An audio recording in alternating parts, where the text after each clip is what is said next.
Leucorrhoea की problem आजकल हमारी मातृशक्ति में बहुत अधिक पाई जाने लगी है।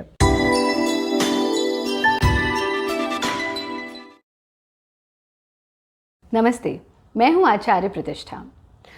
लिकोरिया की प्रॉब्लम आजकल हमारी मातृशक्ति में बहुत अधिक पाई जाने लगी है और विशेष रूप से अगर हम अपने बच्चों की बात करें, बच्चे इन द सेंस जो टीनेजर्स हैं, जो यंगस्टर्स हैं, उनको लिकोरिया की प्रॉब्लम बहुत ज़्यादा होने लगी है। लिकोरिया मीन्स वाइट डिस्चार्ज, इसको वाइट डिस्चार्ज के नाम से भी जाना जाता है।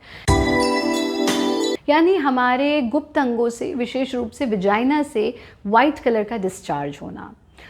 वैसे तो this is very very normal. अगर ये बहुत कम मात्रा में होता है तो ये स्वाभाविक है, नैसर्गिक है। लेकिन चिंता का विषय तब हो जाता है जब ये डिस्चार्ज बहुत अधिक होने लगे, डिसकलर्ड हो ये डिस्चार्ज, स्मेली हो और साथ में इसके आफ्टर इफ़ेक्ट्स यानी इसके जो परिणाम हैं वो भी आने लगे, जैसे कमर में दर्द रहना।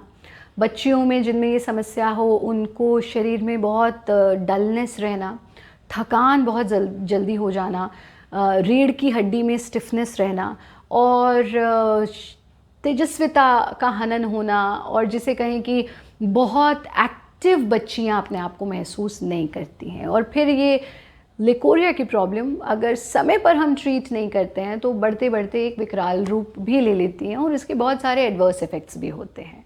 इसलिए बहुत आवश्यक है कि हम समय से इस समस्या को ट्रीट करें, इस समस्या से निजात पाएं। जैसा हम हमेशा कहते हैं कि किसी भी प्रॉब्लम को हम एज़ प्रिवेंशन भी देखते हैं, एज़ क्योर भी देखते हैं। तो जिन बच्चियों को या जिन माताओं को ये समस्या है वो प्रिवेंशन के रूप में आज के एपिसोड को देखें, इन क्रियाओं को अपनाएं, खान पान को अपनाएं, जीवन शैली को अपनाएं। लेकिन जो बिल्कुल प्यूबरिटी की एज में बच्चियां हैं और टीनेज में एंटर कर रही हैं या टीनेज में हैं, वो एज ए क्योरेटिव मेजर भी इन क्रियाओं को अपना करके, इन लाइफस्टाइल चेंजेस को अपना करके पहले से ही इस समस्या से अपने आप की रक्षा कर सकती हैं, अपने आप को बचा सकती हैं। क्या यौगिक क्रियाएं करनी है ये हम जानेंगे, लेकिन उससे पहले बहुत छोटी छोटी सी चीज़ें जो आपको अपनानी है लिकोरिया की प्रॉब्लम को गुड बाय कहने के लिए। पहला काम तो ये करना है कि आपको अपनी डाइट में नारियल को ऐड करना है। यानी आप you make sure every day, रोज़ एक नारियल पानी का सेवन आप अवश्य करें। नारियल पानी, नारियल को बहुत पवित्र माना गया है और इसीलिए तो हमारे देव स्थानों पर नारियल चढ़ाया जाता है, क्योंकि नारियल के गुण ही गुण हैं। देखिए, हमारी महान भारतीय संस्कृति में हर चीज़ का एक लॉजिक है, हर चीज़ के पीछे विज्ञान है और बहुत सी चीज़ों को सुरक्षित रखने के लिए उन्हें धर्म से जोड़ दिया गया। इसीलिए नारियल चढ़ाने का प्रावधान रखा गया ताकि हम नारियल की रक्षा करें, नारियल को वेस्ट ना करें, और नारियल को बहुत पवित्र माना गया। तो नारियल पानी का नियमित रूप से सेवन करेंगे, पहला काम। दूसरा काम, आप मिल्क एंड मिल्क प्रोडक्ट्स का सेवन करें, यानी दूध खूब पिएं, दही का सेवन नियमित रूप से करें। हमें आश्चर्य होता है देख करके कि आजकल बच्चों ने दही खानी बंद कर दी है। दही से बड़ा वरदान कोई नहीं है, तो दही का नियमित रूप से सेवन करें। आप पनीर का सेवन करें, दूध का सेवन आप करेंगे ही करेंगे। जितना संभव हो जल का सेवन करें। Lack of water, dehydration is one of the most important reasons behind the problem of leucorrhoea. तो आप पानी अपनी एक लीटर की बॉटल लीजिए, कोशिश कीजिए कि मुझे 4 बॉटल दिन में ख़त्म करनी ही करनी है। जब हम ये कहते हैं तो बच्चे आश्चर्य में आ जाते हैं, आचार्य जी हम तो एक भी बॉटल पूरे दिन में नहीं फिनिश करते। कम से कम 3 से 4 लीटर पानी हमें रोज़ पीना चाहिए। ये काम करेंगे। फिर अपनी डाइट में आपको ऐड करना है ग्रीन लीफी वेजिटेबल्स को। अपनी डाइट में आपको एक समय स्टीम्ड वेजिटेबल्स ज़रूर लेनी है। आपको अपनी डाइट में सूप को ऐड करना है। किसी भी वक्त दिन में 1 कप सूप ज़रूर पीजिए। नॉट दैट सूप जो आप बाज़ार से लाते हैं और बस रेडी टू मिक्स वाला नहीं, जो आप घर पर सब्जियों से बनाएंगे वो सूप। भिंडी का सेवन बहुत बहुत लाभकारी होता है लिकोरिया की प्रॉब्लम में। तो ये छोटी छोटी सी चीज़ें अपनाएं, लेकिन क्या लेना है तो समझ लिया, क्या नहीं लेना है भी हमें समझना होगा। पीनट्स का सेवन बहुत ज़्यादा ना करें, स्पाइसेस का सेवन बहुत ज़्यादा ना करें, बहुत ज़्यादा फ्राइड फूड का सेवन ना करें और तामसिक भोजन से दूर रहें। है ना बहुत आसान से काम, ये आपको रोज़ करना है। अब हम बात करते हैं कि कौन सा योगाभ्यास आप नियमित रूप से करेंगे स्वस्थ रहने के लिए। लिकोरिया की समस्या में सबसे पहले हम करेंगे सुप्त पद्मासन का अभ्यास। और सुप्त पद्मासन के भी 2 वेरिएशंस करेंगे। और यथा नाम तथा गुणा, जब पद्मासन है सुप्त तो पद्मासन तो लगाना ही पड़ेगा सुप्त अवस्था में जाने से पहले, तो इस तरह से पद्मासन लगा लेंगे। जो बच्चियाँ पद्मासन नहीं लगा सकती हैं वो सिंपल क्रॉस लेग्ड पोजीशन में भी इसको कर सकती हैं, बल्कि उससे बेहतर होगा कि आप भद्रासन की स्थिति में कर लें, यानी दोनों तलवों को मिला करके पास ले आएँ।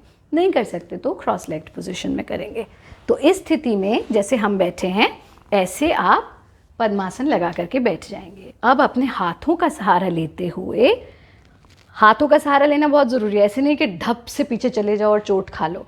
हाथों का सहारा लेते हुए धीरे धीरे से अपनी कमर के बल लेट जाना और फिर अपने हाथों की मुद्रा बना करके, ज्ञान मुद्रा बना करके इस तरह से सुप्त पद्मासन की स्थिति में आ जाना। सुप्त यानी सोता हुआ, तो ये लेटा हुआ पद्मासन है, सोता हुआ पद्मासन है। इस स्थिति में आना, कम से कम 60 सेकंड्स तक इस स्थिति में रुकना और फिर धीरे धीरे से अपने पैरों को सेकेंड वेरिएशन के लिए सीधा कर देंगे। देख रहे हैं जैसे हमने किया। और अपनी जांघों पर, अपनी थाइस पर अपने पैर, हाथों को टिका देंगे। आंख बंद करके इस स्थिति में रुकना। ऐसा करते समय अपने विजाइनल एरिया पर पड़ने वाले प्रभाव को अनुभव करना। आंख बंद करके 60 सेकेंड्स इस स्थिति में रुकना और फिर पैरों को खोल देना।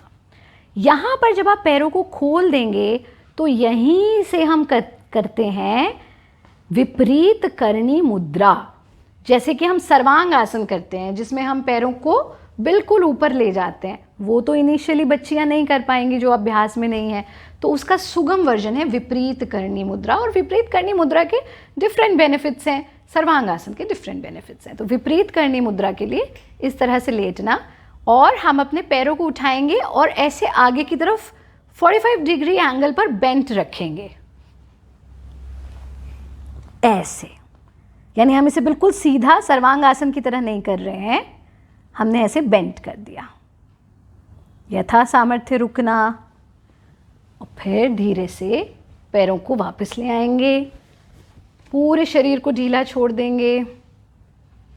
प्रयत्न शैथिल्यम, सिर्फ एक बार इसका अभ्यास करेंगे शुरू में, फिर बढ़ाते बढ़ाते 2 से 3 बार तक अभ्यास कर सकते हैं।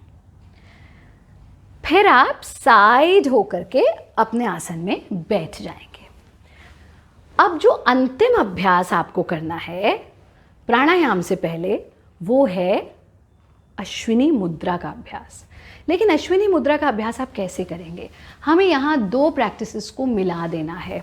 एक है कटी स्नान और एक है अश्विनी मुद्रा। ध्यान से समझिए इसे। कटी स्नान का अर्थ होता है कि हम एक बड़े से टब में पानी लेकर के बैठें और कमर यानी यहाँ से नीचे और जांघों से ऊपर तक के हिस्से को पानी में डिप करके रखें।